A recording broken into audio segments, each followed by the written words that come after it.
Good morning everyone. Welcome to PW only IAS. दोस्तों, date है आज की 26 जनवरी 2026 एंड आप सबको गणतंत्र दिवस रिपब्लिक डे की ढेर सारी शुभकामनाएं।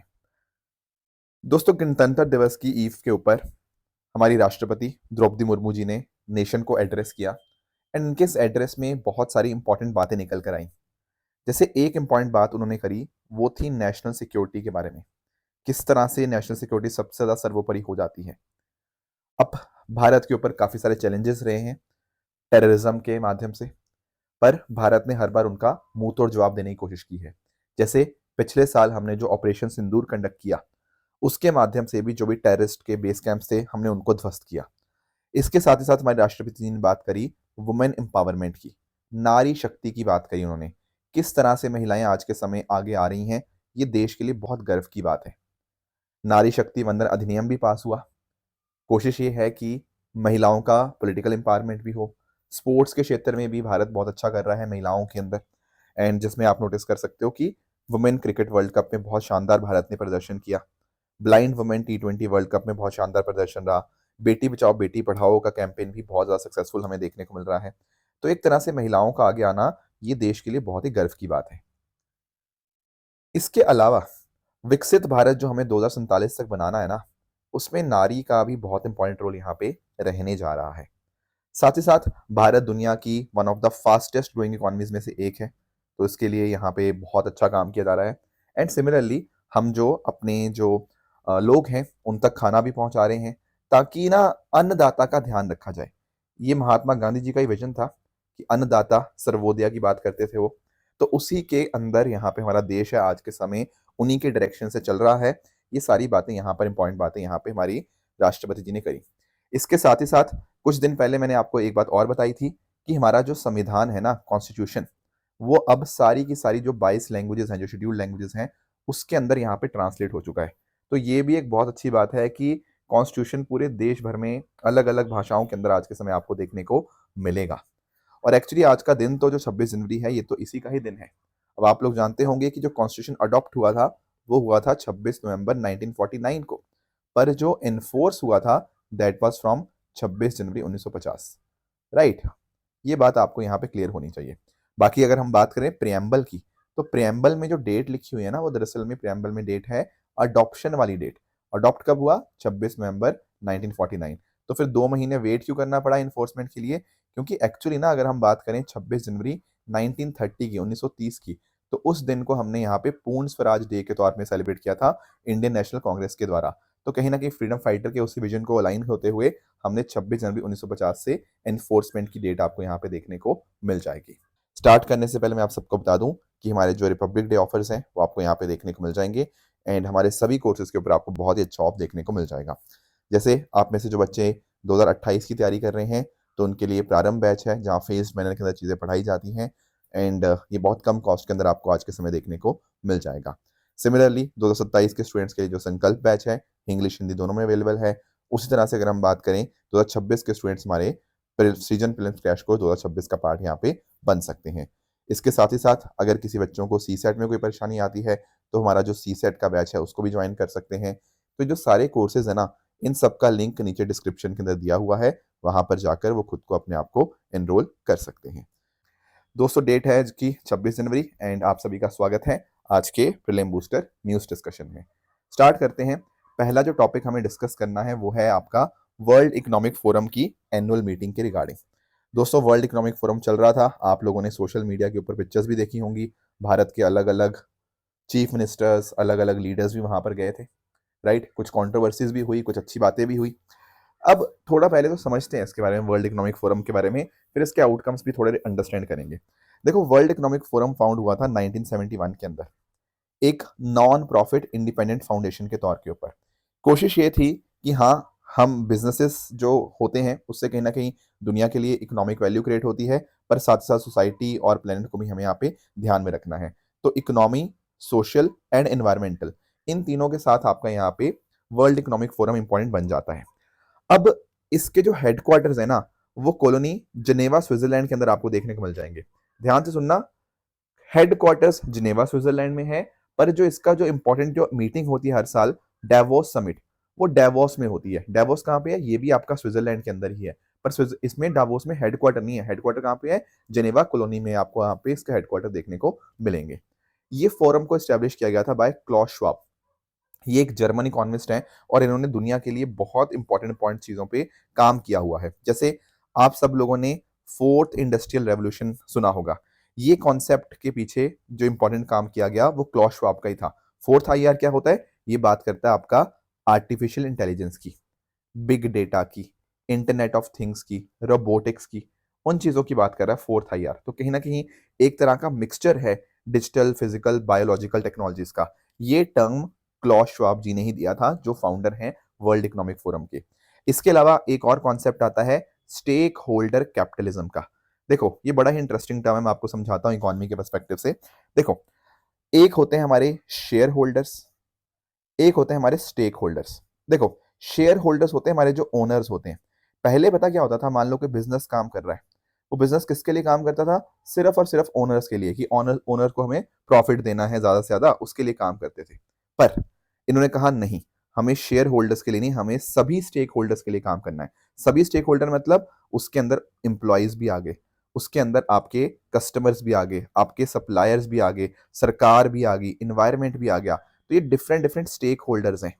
तो आप अपना धंधा करो, पर सिर्फ मुनाफे के लिए नहीं, सिर्फ शेयर होल्डर्स के लिए नहीं, अपने एम्प्लॉयज के लिए, अपने कस्टमर्स के लिए, सरकार के लिए, गवर्नमेंट के लिए, इन्वायरमेंट के लिए, सबके लिए, ताकि एक्चुअल में लॉन्ग टर्म वैल्यू क्रिएशन हो। और एक्चुअली कंपनीज लंबे समय तक वही टिक पाती हैं जो वाकई में स्टेक होल्डर का ध्यान रखती हैं। ये कॉन्सेप्ट भी क्लॉस श्वाब जी ने दिया। फिर कॉर्पोरेट ग्लोबल सिटीजनशिप, यहाँ पे इन्होंने बात करी कॉर्पोरेट ग्लोबल सिटीजनशिप के अंदर कि आपकी जिम्मेदारी सिर्फ एक देश के प्रति नहीं है, आपकी जिम्मेदारी पूरी दुनिया के प्रति है। तो ह्यूमन राइट्स का protection, digital responsibility, climate action, ये सारी बातों की उन्होंने यहाँ पे बात करी। तो एनीवेज, बात पे आते हैं वर्ल्ड इकोनॉमिक फोरम पे। तो इस तरह से इसको 1971 में बनाया गया।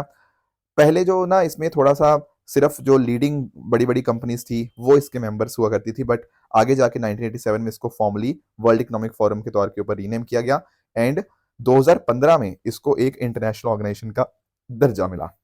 इसके अंदर जो पैसा होता है वो कौन देता है? ये बड़ी बड़ी जो आपकी मल्टीनेशनल कंपनीज हैं वही नॉर्मली पैसे देती हैं, जिनका रेवेन्यू $5 बिलियन से भी ज्यादा होता है ना, वो अपने तरफ से यहाँ पे पैसा कंट्रीब्यूट करती हैं। उसी से जो प्राइमली इसकी जो फंडिंग होती है वो चलती है। इसके गवर्नेंस स्ट्रक्चर की बात करें तो इसमें एक तो बोर्ड हो गया, जैसे नॉर्मली बोर्ड होता ही है, बोर्ड ऑफ ट्रस्टीज एक यहाँ पे देखने को मिलेगा। दुनिया भर के अंदर जो important businessman, politicians, academicians, civil society के लोग हैं वो यहाँ पे इसका पार्ट होते हैं। फिर एक यहाँ पे मैनेजिंग बोर्ड होता है जिसके एक प्रेसिडेंट होते हैं एंड वही फोरम की पूरा का पूरा चलाने का एग्जीक्यूटिव बॉडी का काम यहाँ पे करते हैं। फिर एमडी होते हैं, मैनेजिंग डायरेक्टर्स, अलग अलग थीम्स और एरियाज को यहाँ पे फोकस करते हैं। एंड लास्टली एक एग्जीक्यूटिव कमेटी होती है जिसमें 30 देशों से अलग अलग लीडर्स होते हैं एंड वो कमेटी इसको यहाँ पे अलग अलग एक्टिविटीज को मैनेज करती है। तो एक्चुअली ना ये जो पर्टिकुलर फोरम है, यहाँ पर दुनिया भर के लीडर्स आएंगे, आपस में कुछ एमओयू साइन होते हैं, मेमोरेंडम ऑफ अंडरस्टैंडिंग, कहीं इन्वेस्टमेंट जाता है, but at the same time आज के समय बहुत सारे अलग अलग मुद्दों पे बात होती है। इसमें आपके जियो पॉलिटिक्स हो गया, राइट, एंड आपका कैसे दुनिया चेंज हो रही है क्लाइमेट चेंज की वजह से, वो भी सारा डिस्कशन होता है। एंड इनफैक्ट आपस में समझौते भी बहुत सारे होते हैं। अगर हम बात करें पास्ट में ना, तो जैसे ग्रीस और तुर्की के बीच में आपस में डायलॉग सपोर्ट करना था, तो उसमें बहुत मदद करी। फिर जब नेल्सन मंडेला और उस समय के साउथ अफ्रीका के प्रेसिडेंट FW डी क्लार्क, ठीक है, इनके बीच में जो इंटरेक्शंस थी वो भी यहाँ पे वर्ल्ड इकोनॉमिक फोरम के माध्यम से पॉसिबल हो पाई। तो इस तरह से काफी रोल रहता है। बाकी वर्ल्ड इकोनॉमिक फोरम की वजह से ही जो गावी वैक्सीन अलायंस था ना, वो यहाँ पर सामने निकल कर आ पाया। मतलब औरों ने भी काम किया, पर वर्ल्ड इकोनॉमिक फोरम का भी इंपॉर्टेंट यहाँ पे रोल रहा। गावी वैक्सीन अलायंस क्या है? जहां पर आपकी दुनिया के सबसे गरीब देशों को, बच्चों को जो वैक्सीन दी जाती हैं। बाकी WF का आपका रीस्किलिंग रेवोल्यूशन भी है। ये बात करता है कि 100 करोड़ लोगों को हमें तैयार करना है आने वाले समय के लिए, क्योंकि आने वाले समय में कुछ ऐसे स्किल्स चाहिए होंगे जो कहीं ना कहीं बहुत ही इंपॉर्टेंट है, पर लोगों के पास अगर स्किल्स नहीं होंगे तो लोग बेरोजगार रह जाएंगे। तो इसीलिए लोगों को स्किल देने की जरूरत है। ऐसा यहाँ पर इसका रीस्किलिंग रेवोल्यूशन के माध्यम से किया जा रहा है। इसके अलावा WEF का एडिसन अलायंस जो है, उसके माध्यम से भी 100 करोड़ लोगों को यहाँ पे आपका डिजिटल इंक्लूड करने की कोशिश यहाँ पे करी जा रही है। तो इस तरह से हर साल इसकी मीटिंग होती है डावोस में।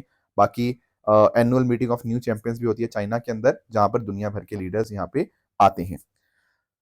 अब इसके द्वारा कुछ इंपॉर्टेंट रिपोर्ट्स भी हैं, जैसे global gender gap report, future of jobs report, global risk report, ठीक है, global cyber security outlook, global cooperation barometer, ये सारे important reports world economic forum ही यहाँ पे रिलीज करता है। इनफैक्ट G20 जो निकल के आया ना, उसमें भी वर्ल्ड इकोनॉमिक फोरम का रोल रहा, क्योंकि उसने बोला था कि बहुत सारे ऐसे डेवलपिंग इकोनॉमीज हैं जिनको आप इंक्लूड करिए ग्लोबल इकोनॉमिक गवर्नेंस में। फिर G20 का जन्म होता है, उसके बाद आगे जाके 2008 में यहाँ पे आपके जो लीडर समिट थे उनको इंक्लूड किया जाता है। जब स्टार्ट हुआ ना G20, पहले उसमें फाइनेंस मिनिस्टर हुआ करते थे, पर 2008 के बाद ना आपके लीडर्स भी इसके अंदर इंक्लूड होने लग गए। तो इस बार का 2026 का जो थीम था वर्ल्ड इकोनॉमिक फोरम का, वो था स्पिरिट ऑफ डायलॉग। अब आप सोचेंगे कि सर इस बार हुआ क्या? देखो, इस बार ना हर किसी ने अपने अपने बयान दिए मेजरली। तो जैसे मैं अगर बात करूं डोनाल्ड ट्रंप जी की, तो डोनाल्ड ट्रंप जी ने बात करी कि देखो भाई, हमें ग्रीनलैंड चाहिए, है ना, हम ग्रीनलैंड यहाँ पे डेनमार्क से खरीदना चाहते हैं, ठीक है ना, तो डेनमार्क से, तो ये उन्होंने बात करी। इसी तरह से अगर हम बात करें EU और US से, इनके बीच में काफ़ी सारी दिक्कतें हमें सामने देखने को मिली। इनफैक्ट अगर हम बात करें, यूरोपियन कमीशन ने तो ये भी बोला कि भारत के साथ वो मदर ऑफ ऑल डील्स यहाँ पे साइन करने वाले हैं। तो कहीं ना कहीं थोड़ा सा EU और US में भी चिंताएं आज के समय यहाँ पे चल रही हैं। तो भारत और EU का जो ट्रेड एग्रीमेंट है वो बहुत जल्दी फाइनलाइज होने लगेगा। बाकी भारत के अलग अलग चीफ मिनिस्टर्स भी वहाँ पे गए, असम के CM थे वहाँ पे, महाराष्ट्र के CM थे, तेलंगाना ने अपनी बात करी। तो बहुत सारे अलग अलग स्टेट्स जो थे भारत के, वो भी यहाँ पे गए और उनके भी MOUs यहाँ पे उनको साइन करके आए हैं। तो these are some of the important things जो यहाँ पे हमें देखने को मिले हैं। बाकी एक और इम्पॉर्टेंट बात जो आपको ध्यान में रखनी है ना, वो है ग्लोबल रिस्क रिपोर्ट के बारे में। देखो, मैंने अभी आपको बताया कि WEF अलग अलग रिपोर्ट निकालता है, तो ग्लोबल रिस्क रिपोर्ट भी इसी टाइम के ऊपर आती है, जनवरी के महीने में ही। तो वो रिपोर्ट भी यहाँ पे रिलीज करी गई है वर्ल्ड इकोनॉमिक फोरम के द्वारा। अब जैसा दिमाग में चल रहा होगा, ग्लोबल रिस्क रिपोर्ट क्या बताएगा? ये बताता है कि दुनिया में सबसे बड़े बड़े रिस्क कौन से आज के समय दुनिया को फेस कर रहे हैं, राइट? तो एक्चुअली ना इस बार इनका 21वां एडिशन है इस पर्टिकुलर रिपोर्ट का। तो इस पर्टिकुलर रिपोर्ट के अंदर इन्होंने जो बातें करी हैं, वो बात करी है कि सबसे बड़े 3 जो दुनिया के सामने आज के समय खतरे हैं, एक है आपका जियो इकोनॉमिक कन्फ्रंट्रेशन, एक है स्टेट बेस्ड आर्म कन्फ्लिक्ट, तीसरा है extreme weather event. These are the 3 biggest risk जो कि आज के समय दुनिया फेस कर रही है। अब देखो, मुझे पता है आप लोगों को सेकंड और थर्ड तो समझ आ गया होगा कि सर कहीं रशिया यूक्रेन का कॉन्फ्लिक्ट है, कहीं पर अपना इसराइल हमास कॉन्फ्लिक्ट है, कहीं कोई और कॉन्फ्लिक्ट चल रहा है। वो तो हम समझते हैं, arm conflict. Extreme weather event भी हम समझते हैं कि क्लाइमेट चेंज हो रहा है, ये सारी बातें। पर ये जियो इकोनॉमिक कॉन्फ्रेंट्रेशन क्या होता है, जो सबसे बड़ा खतरा है? देखो, यहाँ पे वर्ल्ड इकोनॉमिक फोरम ने बात करी है कि देखो, आज के समय जो इतने सारे इकोनॉमिक सैंक्शन, टैरिफ, ट्रेड के ऊपर रुकावट आ रही है, एक्सपोर्ट रेस्ट्रिक्शन लग रही हैं, इन्वेस्टमेंट सब्सिडीज, इनके ऊपर जो अलग अलग देशों ने ना इस तरह से रुकावटें सी लगा दी हैं, उससे कहीं ना कहीं दुनिया में बहुत बड़ा खतरा पैदा हो रहा है। जैसे US से टैरिफ एस्केलेट किया जा रहा है, चाइना कहीं ना कहीं क्रिटिकल मिनरल्स के ऊपर रोक लगा दिया जा रहा है। तो ये है जियो इकोनॉमिक कन्फ्रंटेशन। सबसे बड़ी दिक्कत, सबसे बड़ा रिस्क दुनिया के सामने आज के समय यही जियो इकोनॉमिक कन्फ्रंटेशन ही है। पर ये सिर्फ आज का सिचुएशन नहीं बताता कि आज क्या रिस्क है, ये बताता है कि आज से 2 साल बाद या आज से 10 साल बाद कौन से बड़े रिस्क होंगे। तो देखो, 2 साल बाद भी जो सबसे बड़ा रिस्क रहेगा वो जियो इकोनॉमिक कन्फ्रंट्रेशन का ही रहेगा। और बाकी जो 2 इंपॉर्टेंट रिस्क हैं वो मिस इन्फॉर्मेशन एंड डिसइन्फॉर्मेशन है। आज पता ही नहीं लगता क्या सही है क्या झूठ है ना। नेट के ऊपर वीडियोज आती हैं, अब लोग उसी को सच माने जा रहे हैं, लोग उसी को झूठ माने जा रहे हैं। फिर कहीं ना कहीं सोसाइटीज पोलराइज हो रही हैं, आपस में संबंध बिल्कुल ठीक नहीं है।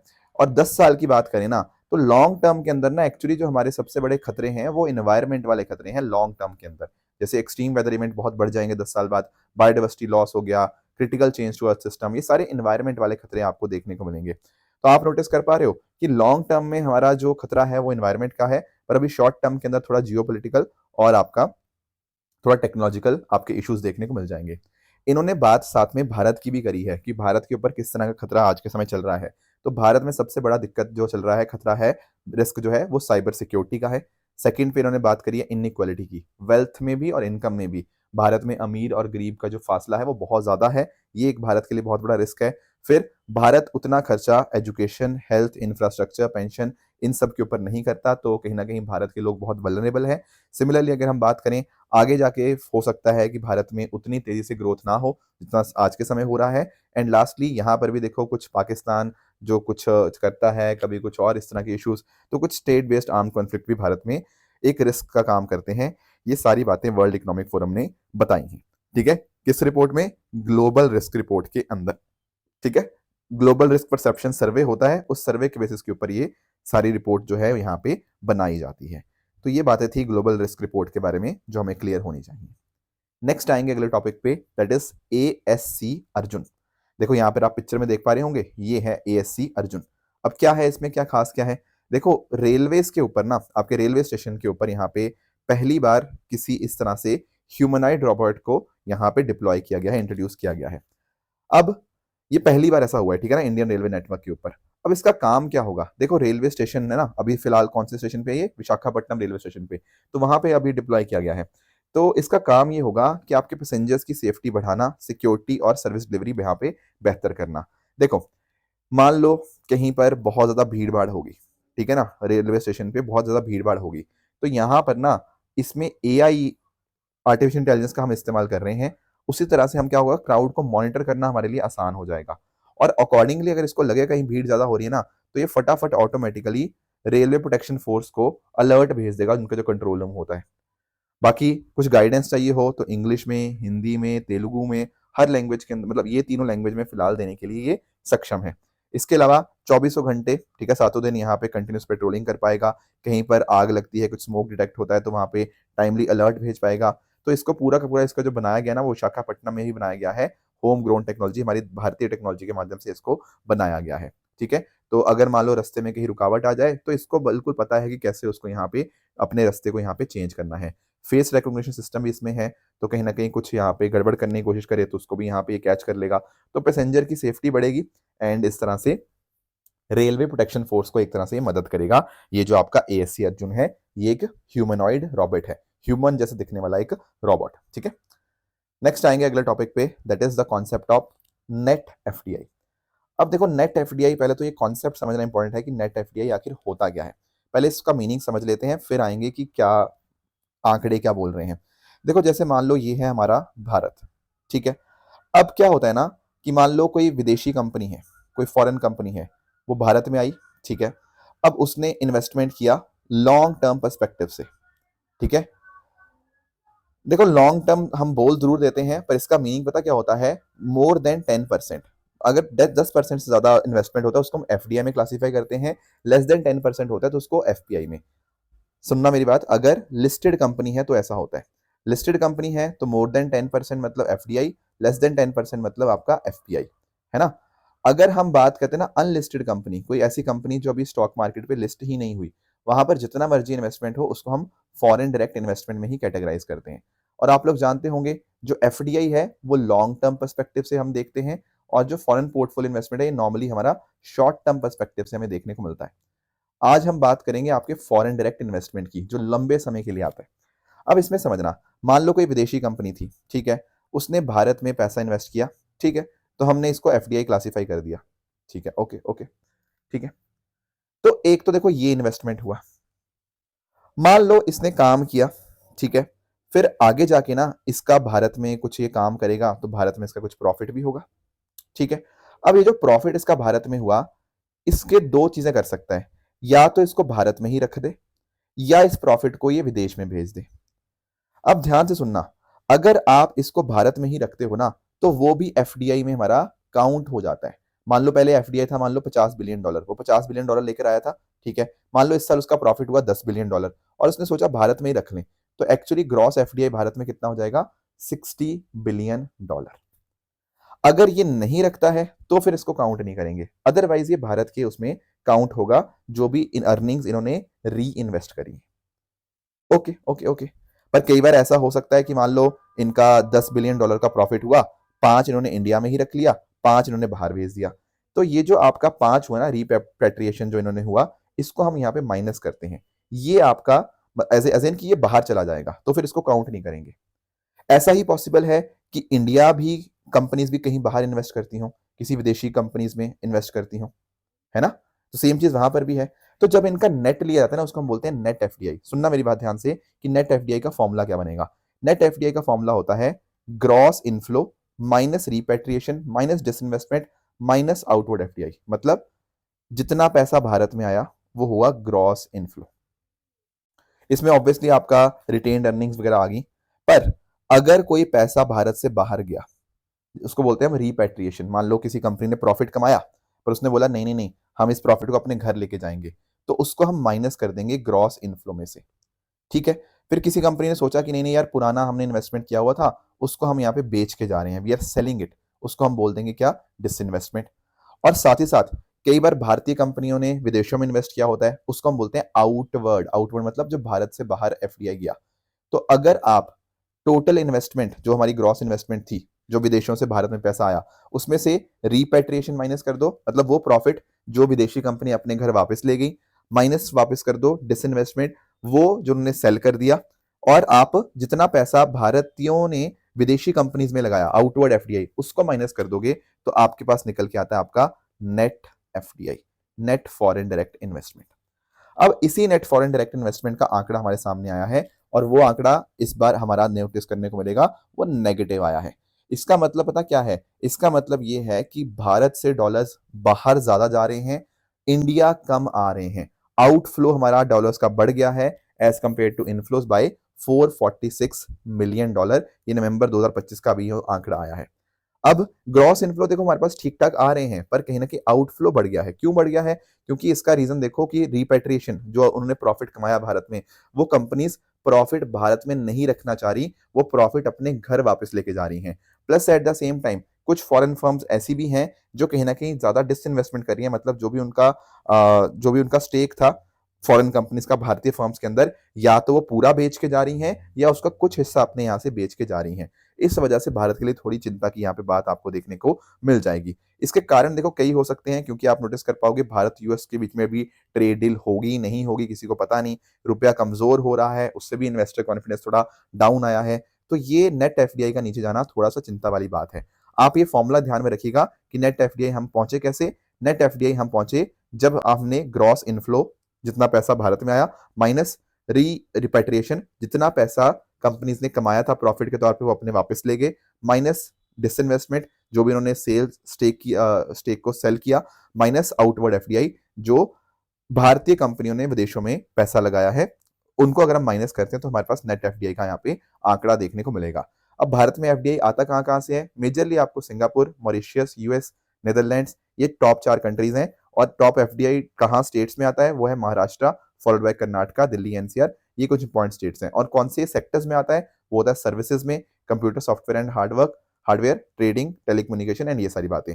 अब एक चीज मैं आपको बताऊं, ये वाला डेटा आप मत याद रखना, ये वाला please no need to remember. उसका मैं आपको रीजन देता हूं। उसका रीजन यह है कि आने वाले वीक में ना हमारे पास इकोनॉमिक सर्वे आ जाएगा और बजट आ जाएगा। इकोनॉमिक सर्वे में ये डेटा होता है, लेटेस्ट वाला डेटा, तो आप उस डेटा को फॉलो करना rather than going into this data. तो ये डेटा आप इग्नोर कर दो। पर हाँ, नेट एफडीआई क्या होता है, ग्रॉस एफडीआई से कैसे वो अंतर है, ये वाली बातें आपको जरूर क्लियर होनी चाहिए, ये मीनिंग आपको जरूर पता होना चाहिए। लेटेस्ट डेटा जो आएगा इकोनॉमिक सर्वे का, तो मैं आपको अकॉर्डिंगली वहां पे वो दे दूंगा। ठीक है, तो वो याद करना आपको अपने प्रीलिम्स एग्जाम के लिए। नेक्स्ट आते हैं अगले टॉपिक पे, that is Pangolakha wild life sanctuary. अब इसकी आप एक बार लोकेशन यहाँ पे अंडरस्टैंड करना। इसको यहाँ पे समझने के लिए ना हमें जाना होगा सिक्किम। ठीक है, सिक्किम तो सर बहुत बढ़िया जगह है, हाँ जी बिल्कुल। पर दिक्कत ये है कि आज के समय वहां पर एक फॉरेस्ट फायर लगी थी, जिस वजह से ये जो आपकी वाइल्ड लाइफ सेंचुरी है, इसका लगभग 12 हेक्टेयर इफेक्ट हो गया। तो आग क्यों लगी? इसके पीछे कारण था कि वेदर बड़ा ड्राई था, हाई विंड्स थी, और टेरेन और रेस्ट्रिक्टेड एक्सेस की वजह से यहाँ पर आग लग गई, और इस वजह से आपकी ये सेंचुरी का कुछ हिस्सा यहाँ पे इफेक्ट हो गया है। तो थोड़ा सा समझते हैं इस वाइल्ड लाइफ सेंचुरी को। ये एक अपने आप में बहुत इंपॉर्टेंट बर्ड एरिया है, ईस्ट सिक्किम के अंदर ये लोकेटेड है। 2002 में इसको एस्टेब्लिश किया गया था, और इंडो चाइना बॉर्डर के बिल्कुल ये पास में ही आपको ईस्ट सिक्किम में देखने को मिल जाएगा। अब आप नोटिस कर पाओगे ना, यहाँ पर ये भूटान के भी बहुत पास है, अगर आप लोकेशन इसकी समझ पा रहे हो, राइट। एंड इस वजह से भूटान के फॉरेस्ट के साथ भी काफी इंपॉर्टेंट इकोलॉजिकल कॉरिडोर बनता है। एंड वेस्ट बंगाल में जो आपका न्योरा वैली नेशनल पार्क है, उसके साथ भी ये कॉरिडोर फॉर्म करता है। इसका जो एल्टीट्यूड है काफी अच्छा खासा है, 1300 मीटर से 4000 मीटर तक। एंड नथुला पास, जलपला पास यहाँ पे बिल्कुल इसके पास में देखने को मिल जाएंगे। इसमें जो आपका वेजिटेशन होता है, दैट इज एल्पाइन टेम्परेट सब ट्रॉपिकल ग्रेडियंट। एंड इसमें आपको रेड पांडा, टाइगर, लेपर्ड, ये सब देखने को मिलेंगे। रेड पांडा तो अपने आप में स्टेट एनिमल भी है सिक्किम का। तो ये आपका वाइल्ड लाइफ सेंचुरी थोड़ा लोकेशन पर्सपेक्टिव से हमारे लिए इंपॉर्टेंट थी, जो हमने यहाँ पे अंडरस्टैंड करने की कोशिश करी। नेक्स्ट टॉपिक हमारे सामने है, दैट इज मीटियो सुनामी। देखो आप लोगों ने ज्योग्राफी पढ़ी होगी, ज्योग्राफी में आपको सुनामी पढ़ाया गया होगा, या डिजास्टर मैनेजमेंट में आपको सुनामी पढ़ाया गया होगा। अब जब हम नॉर्मली सुनामी की बात करते हैं तो कैसे आती है normally tsunami? Sir normally tsunami पता कैसे आती है कि हमारा अर्थक्वेक आता है, अंडर सी अर्थक्वेक आता है, तो अर्थक्वेक आने की वजह से कहीं ना कहीं हमें देखने को मिलता है कि जो अर्थक्वेक से बहुत धरती हिलती है, एंड उस वजह से अगर अंडर सी अर्थक्वेक हुआ तो उससे आपका सुनामी आ सकती है, जिससे बहुत हाई वेव्स हमें यहाँ पे देखने को मिलती हैं और हमारा पूरा कोस्टल इंफ्रास्ट्रक्चर खराब हो जाता है। ये बात आप सबको पता है। पर एक बात अंडरस्टैंड करना कि जरूरी नहीं है कि हर सुनामी यहाँ पे अर्थक्वेक से ही आए। एक ऐसी सुनामी भी हो सकती है जो आपके एटमॉस्फेरिक डिस्टरबेंसेस की वजह से हो सकती है। अब सवाल आएगा ऐसे कैसे सर, अर्थक्वेक नहीं आया ना, अर्थक्वेक नहीं आया। अब नोटिस करो, अगर मान लो ऐसा हो कि आपके ना ऊपर यहाँ पे हवा में बहुत सारे थंडर स्टॉर्म्स चल रहे हैं, साइक्लोन्स यहाँ पे बहुत तेजी से मूव हो रहा है, तो क्या होगा, यहां पर ना आपका बहुत ही प्रेशर डेवलप हो जाएगा, उससे बहुत लंबी लंबी वेव्स जनरेट होने लग जाएगी। हवा में बात कर रहा हूं, हवा में, ठीक है। जब इतनी लंबी लंबी वेव्स जनरेट होने लग जाएंगी, वो कहीं ना कहीं एनर्जी जो है ना, वो आपके नीचे सी सरफेस को ट्रांसफर करने लग जाएंगी। अब होता क्या है, ये आपका यहाँ पे चल रहा है, आपकी विंड की स्पीड यहाँ पे चल रही है बहुत तेजी से, नीचे आपका ओशन वेव्स है। जब ये दोनों स्पीड मैच हो जाती है ना, तो उससे वेव की जो हाइट है वो बढ़ने लग जाती है, ठीक है ना। जब स्पीड एटमॉस्फेयर की डिस्टर्बेंस की और जो स्पीड ओशन वेव की है, जब ये मैच होने लग जाएगी तो बड़ी तेजी से एनर्जी ट्रांसफर होगा, एंड उससे कहीं ना कहीं ये बहुत खतरनाक साबित हो सकता है। आपको लगेगा जैसे सुनामी आई है, पर ये सुनामी किसी अर्थक्वेक से नहीं आई, ये सुनामी एटमॉस्फेरिक डिस्टर्बेंसेस की वजह से आई है। इसी को बोलते हैं हम मीटियो सुनामी। तो कई बार ऐसा होता है कि पहले ना शुरुआत में पता ही नहीं लगता कि क्या हो रहा है, कोई वार्निंग नहीं पता लगती, बिल्कुल अचानक स्टार्ट हो जाता है। कहते हैं कि पहले ऐसे ना, पहले पानी थोड़ा पीछे हटता है, जो आपका शोर होता है ना, आप एक किनारे से पहले पानी थोड़ा पीछे हटेगा, एक बार पीछे हटा फिर आगे ऐसे धक्का मार के ऊपर को ऐसे जाएगा, ठीक है। तो वेव की हाइट बहुत ज्यादा होती है, कई बार 6 फीट या उससे भी ज्यादा हो सकती है। तो कहीं ना कहीं कोस्टल इंफ्रास्ट्रक्चर, ह्यूमन सेफ्टी, बहुत बड़े स्तर के ऊपर ये इम्पैक्ट होती है। तो अभी ऐसी मीटियो सुनामी कहाँ पे आई है, ऐसी मीटियो सुनामी अभी यहाँ पे हमें देखने को मिली अर्जेंटीना के अंदर, ठीक है। अर्जेंटीना में आपको यहाँ पे सेंटा क्लारा डेल मेर आपको देखने को मिल जाएगा, वहां पर आपको ये मीटियो सुनामी आपको देखने को मिली, एंड जिस वजह से आज के समय हर जगह मीटियो सुनामी की चर्चा यहाँ पे हो रही है। अलग कैसे है, अलग इसी तरह से है कि मीटियो सुनामी वेदर से बन रही है। आपका जो सिस्मिक सुनामीज होती हैं वो अर्थक्वेक से, आपके टेक्टोनिक एक्टिविटी से बनती है। पर अगर हम इसके इम्पैक्ट की बात करें ना, तो इम्पैक्ट लगभग सिमिलर सा ही होता है। वहां पर भी जितनी डिस्ट्रक्शन वो करती है आपकी जो सीस्मिक सुनामी है, उतना ही डिस्ट्रक्शन यहाँ पे मीटियो सुनामी से भी हो जाता है। तो कई बार हमने नोटिस किया, जैसे ग्रेट लेक्स वाला रीजन हो गया, Gulf of America, Atlantic coast, Mediterranean sea, Adriatic sea, यहाँ पर कई बार हमने मीटियो सुनामी के केसेस यहाँ पे पास्ट में भी देखे हुए हैं। तो ये थी हमारी आज की डिस्कशन। अब रही बात क्वेश्चंस की, यहाँ आपके सामने कुछ क्वेश्चंस हैं, इनको पढ़ो, बताओ इनमें से कौन सा सही है कौन सा गलत है। ज्योग्राफी के क्वेश्चंस हैं, एंड दूसरा क्वेश्चन भी आपका ज्योग्राफी के पर्सपेक्टिव से ही है। इजी क्वेश्चन है, दोनों आप हैंडल कर लोगे अगर आपकी ज्योग्राफी की जानकारी अच्छी है। अब रही बात, जो मैंने आपको सैटरडे होमवर्क दिया था, एक था बेसनगर साइट के बारे में। ये जो साइट है ना, दरअसल में ये शेवाइट नहीं है। ये साइट आपकी बेसनगर कहाँ पे है, मध्य प्रदेश के अंदर, और ये गरुड़ पिलर है वहां पे लॉर्ड वासुदेवा जी को जो डेडिकेटेड है। तो पहला स्टेटमेंट आपका इनकरेक्ट होगा। भज की बात करें तो भज आपको महाराष्ट्र में देखने को मिलेगा, और ये अपने आप में एक बुद्धिस्ट केव श्राइन है, that is a correct statement, तो second is right.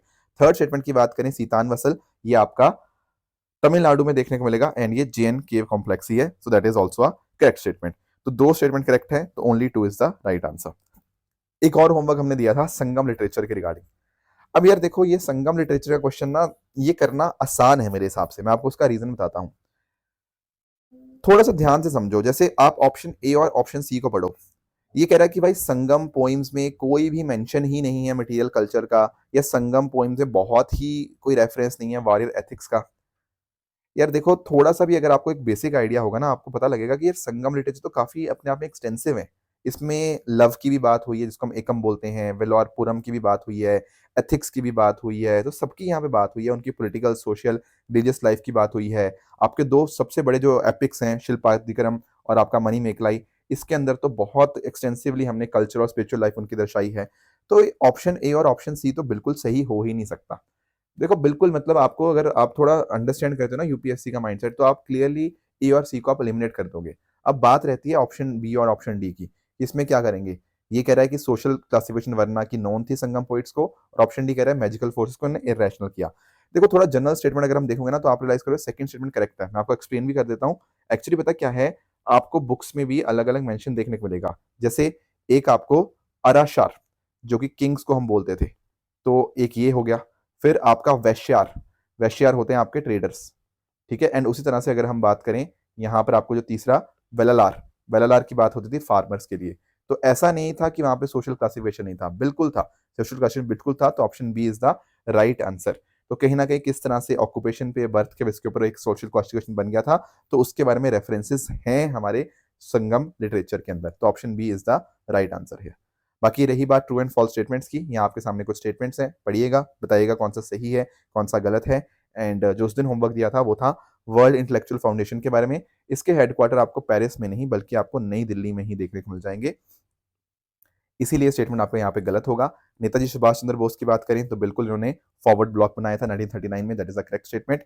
Secondary air pollutants क्या होते हैं? देखो, जो नेचुरल सोर्सेज से आते हैं उनको हम बोलते हैं primary pollutants. Secondary air pollutants कैसे फॉर्म होते हैं? जब कहीं ना कहीं प्राइमरी पॉल्यूटेंट्स के बीच में कुछ केमिकल रिएक्शन होते हैं, वो होते हैं। तो इसीलिए थर्ड स्टेटमेंट भी आपको यहाँ पे इनकरेक्ट होगा। तो ये थी हमारी आज की डिस्कशन। इसी तरह से आप सब लोग हार्डवर्क करते रहिए। Thank you so much for joining. All the very best.